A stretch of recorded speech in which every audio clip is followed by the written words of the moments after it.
जाजपुर लोकसभा क्षेत्र कांग्रेस प्रार्थी भाव अंचल दास को मोहर मारी दल से जनता दल 1996 मसीह जाजपुर सांसद भाव निर्वाचित होते 5 थर विधायक भाव लड़ी हारी बेले चलित थर कांग्रेस पुणी थर आस्था प्रकट कर सांसद प्रार्थी भाव चयन कर अल्प दिन बीजेपी जोग देवा 2019 मसीह कांग्रेस को प्रत्यावर्तन करते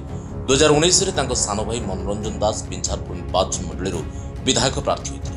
राहुल गांधी को विचारधारा को नहीं निर्वाचन बैतरणी पार होगा लक्ष्य रखित अंचल जाजपुर अंचल को नाम घोषणा पर जाजपुर अधिष्ठात्री देवी माँ बिरजा को दर्शन कर कृपा भिक्षा करचंती दास। माँ बिरजा क्षेत्रेश्वरी पीठ में आज आम जाजपुर जिला कांग्रेस दल तरफ लोकसभा प्रार्थी माँ को दर्शन कली आशीर्वाद नेली प्रमाण शुभेच्छा सकार जाजपुरवासी को जिलावासी को मोर वार्ता दौची अनुरोध जनाऊँगी हृदय प्रणाम जनाऊँगी जे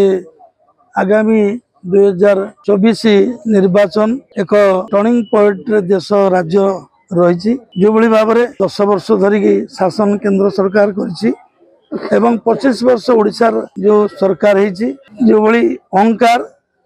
अन्याय अत्याचार शोषण भ्रष्टाचार रे बुड़ी जाइछि समस्ते अनुभव कर अतिष्ठ हो सारी परिवर्तन चाहूँगी जनसाधारण टैक्स दे अवस्था ना दरदाम रे अतिष्ठ होती बेकारी युवक पाठ पढ़ी आज बेकार 35 वर्ष है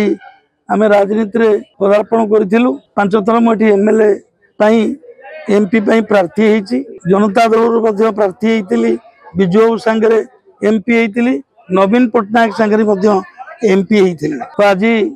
20 वर्ष 22 वर्ष पाखापाखि मत दलित लोक हिसाब से पारिबा पणिया अच्छी बोलिकी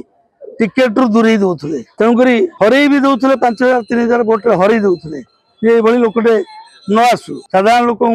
सुविधा आउ राजनीति एवं पुंजीवादी लोक असुविधा बोलिकी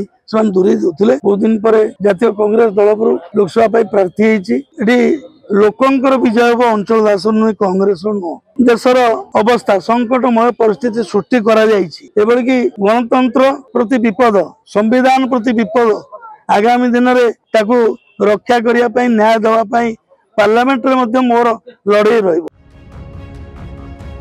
जाजपुर सुनील का रिपोर्ट जाजपुर न्यूज।